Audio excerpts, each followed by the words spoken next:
I'm Ward Blackwell. Welcome to Front Street 411. You know, these days it seems that policies and mandates relating to COVID-19 are changing almost daily. And it can understandably be a bit confusing as to what is required, what is recommended, and what is optional. So we're going to try to clear up a few of the more common issues we hear about at the PDA with a little true or false quiz. Ready? True or false? Masks and full PPE are no longer required in the dental office if everyone is fully vaccinated. Well, that's false.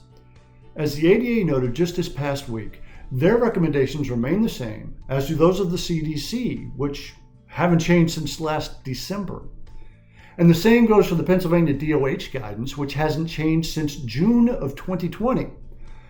Now, a lot of this appears to be driven lately by concerns over the Delta variant. But the bottom line is that you should still be using mitigation strategies like patient screening, masks, gowns, and eye protection, and four-handed dentistry for aerosol-generating procedures. Number 2, a dental practice owner can require all employees to be vaccinated. That's true, with a small caveat. Basically, an employer can require employees to be vaccinated, and you may have seen in the news that that's happening more and more. But there are 2 legally protected reasons why an employer must accommodate an employee who declines. A disability, essentially any health condition that would make vaccination problematic, and a sincerely held religious belief. Both the ADA and the PDA have FAQs on this topic that explain in detail what's involved in mandating vaccinations and handling these exceptions. True or false? A dental practice owner can require unvaccinated employees to regularly be tested for COVID and show a negative result before being allowed to work. This is true.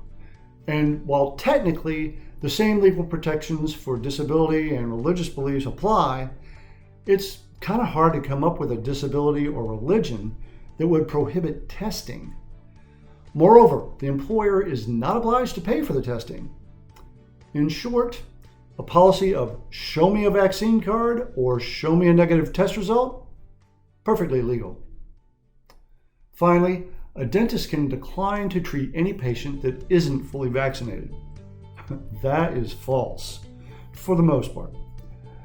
According to ADA legal counsel, declining to treat solely because a patient is not vaccinated against COVID-19 constitutes a violation of the ADA principles of ethics and code of professional conduct.